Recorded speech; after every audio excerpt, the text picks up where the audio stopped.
You wake up to a terrible storm. The black sky overhead is not going anywhere. Not only that, you and your party have to decide if you go through the mountains and risk the terrible weather, and the way will be longer, or go around the mountain where they say werewolves live. So it is a tough choice.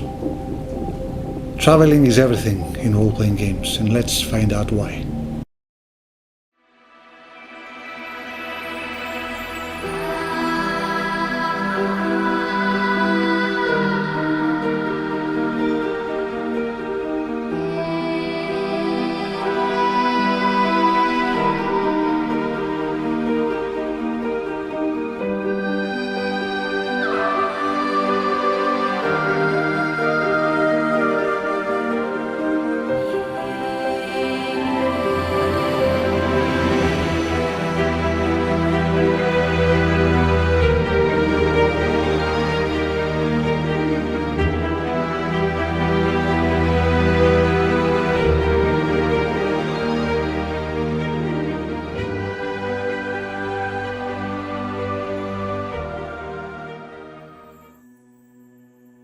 Most role-playing games nowadays take traveling very lightly.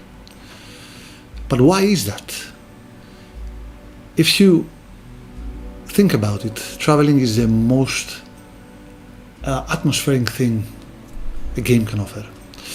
If you go back to your favorite novels and your favorite movies, you'll see that the thing that stays the most with you is a group of friends traveling through the wilderness, the beautiful landscapes, the forests, the rolling hills, the rivers, and then the harsh environments, the challenges. Lately, role-playing games have taken a turn to focus on combat only.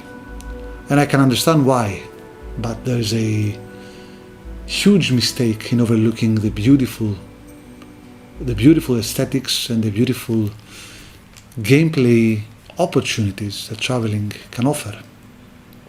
Today we are going to find out why traveling in Meteor Tales is really important, and why I spend so much time and effort to develop a good traveling system. Traveling should be an equal part of the game. Just like combat, just like dungeon delving, all these beautiful aspects will form a very well balanced game and a beautiful experience. You need things, you need hooks for your players to have an immersive experience, and rich backgrounds for their characters. Every time they rest at a point which looks, strange or significant, a landmark of a sort, is a chance for players to roleplay about it.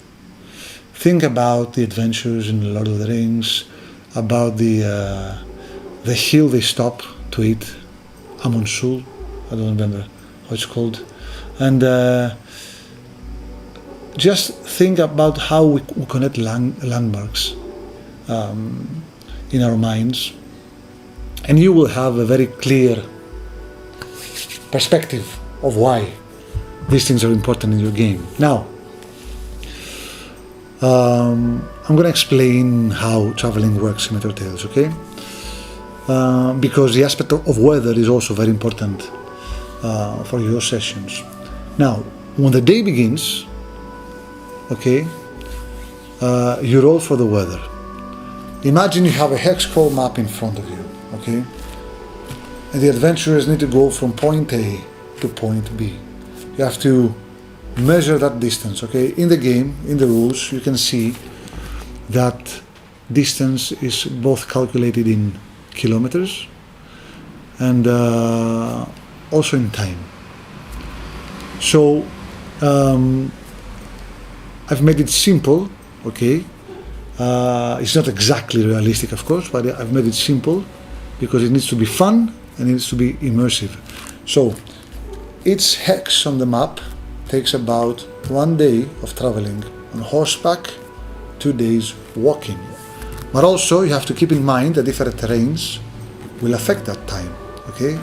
Mountains, swamps, deserts will affect traveling time. So we have double time in many cases. Now, there must be reasons for adventurers to go through mountains and not around them. So that's why you have regions. Each hex is a different place, okay? And you have different encounters. I always play an open world in my game, and I've developed the tools and offered to you through the other books apart from the main book to run an open world game too. This way you'll have dilemmas and debates whether this route is safer than the other, and that is a good thing in your game. So you've got the hex map, you've got the traveling route, okay? So how do you handle weather as a game master? So at the beginning of the day, each day, you roll for the weather. If you see the basic rules in the Book of Heroes, there's only 4 to 5 basic weather patterns, okay? So you roll for that. It will be either rain, sunny, foggy. So rain, fog, storm, snow, stuff like that affects traveling time, affects risk modifiers, and affects other elements like knockdown, side effects on risk rolls and stuff like that. You can see that in a small table in the book. If you have the Book of Lore, the World of Italia, you will see that in the world map of Italia, each region has different weather effects. Each region has different wilderness encounters, and you can also play with the tens of different weather phenomena caused by the Great Sentinel, the being that is the planet itself that controls the weather. So there you have a lot of other strange, dire phenomena to deal with, like fire rains, or grave gusts, or foul winds, or illusions, or healing springs. Not everything is bad. So you roll for the weather at the beginning of the day, and the adventurers know that they have to either brave the weather or wear it out. It's up to them. Sometimes it's best to stay in camp and wait. If you're in a city, all the better. Stay in the city. Use this time as effective hours to train and practice and develop your skills. If you're stuck in camp, if you have the rations, if you have the resources, perhaps it's better to stay in camp. But what happens if you have a strict timeline? Then you have to travel through the bad weather. And that could create some amazing opportunities for great gameplay, great role-playing experiences. Now, during your traveling day, it's time to roll for an encounter. That roll doesn't mean that there is going to be an encounter. And if there is, it doesn't have to be a negative one. So again, you can roll for the hostility or the type of encounter. If you use the books, you can see all the different encounters. It could be anything from wandering vendors to monsters. It depends on the location. So you roll for that encounter. Then you should keep in mind that when traveling on a road, it should be safer and it should be faster. A road will forfeit the effects of extra traveling time, and a road could also be a trail, could also be a path through a mountain. So this will give you an edge for characters that know their way around. They have traveling skills. They can take the party and they can lead them through the mountains and save some time. So these things are very important. Characters like rangers, like Aragon for example, know their way around. It's important to have them as guides. At the end of the day, the adventurers should camp. Now, you can check the mechanics for camping in the book. Usually one party member spends 1 effective hour to set up camp, and then you can distribute your effective hours between further securing the camp or developing your character.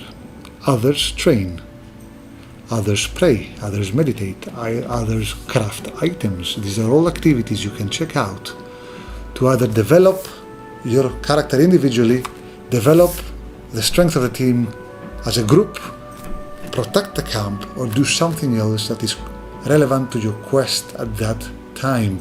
The system is designed in a way to claim your time in different ways. Okay, so you have to make up your mind and prioritize accordingly.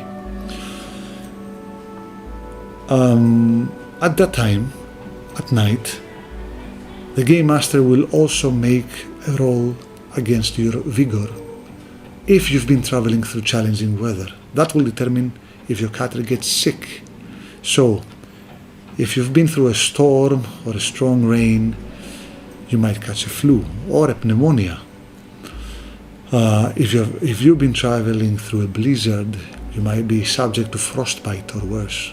And there are many, many diseases in the game. It was a very unpleasant experience to write about them, but they're crucial to the gameplay experience because it is important for adventurers to think about traveling from one place to another. Think about the dangers, not only monsters. Think about if there are healers in the area and if they have a healer amongst their own and if they're gonna make it. If they have the rations and the clothing and the gear they need. So, it is important that these aspects remain important. Otherwise the game is going to be too easy, too fast. You cannot fast travel from one place to another unless you really have to. I'm very against fast traveling. Spend traveling time cleverly and use it for amazing role-playing. Now, when you enter cities, it should also be a significant landmark in your game. Cities should be an achievement. Okay, you've made it to the city. You have to be rewarded. So cities can offer quests. They have a marketplace. You can buy stuff. You can spend the night at the inn. Resting at the inn should be significantly better than resting in the wilderness. That's why you have mechanics. You can read about them. You get the well-rested condition because you sleep in a feather bed, not outside in your camp. So you get a bonus to your grit for the next day, and you are better. You can also get more effective hours, stuff like that. You get a good rest. You can also indulge yourself in the many things that taverns and inns used to offer back in the day. Hint, hint. And that should be a wholesome experience for your adventurers. So there are mechanics that help you once you've reached a destination to make your life easier once you leave again, because eventually you will leave. There are also other assets you can see in the Book of Lore, like libraries and stuff like that, that offer a lot of stuff either for free or at a very low price, like studying skills. And it also gives you the opportunity to hire recruits, mercenaries, healers, craftsmen, or even buy horses. So yes, cities are very important. Lastly, we're going to talk a bit about dungeon delving. Now, a dungeon is a huge, huge part of role-playing games as well, okay? When you enter a dungeon, it should be a very, very, very significant event. It's the best thing that can happen to a party. There should be mystery, danger, battle, risk and horror, okay? You shouldn't put monsters in every room, you know that. I will not give detailed tips for dungeon delving now. I will do that in another video, but I will give you the basics. Illumination is the number one thing in a dungeon, okay? You need light in the darkness. Darkness affects your grit levels. You are useless without light, and light is measured in real time. So you should have an hourglass or a timer to measure illumination time. That is the most important element. Riddles, rations, resources, because at some point you will spend a lot of time in the dungeon, okay? Players should take it one step at a time when entering a dungeon, okay?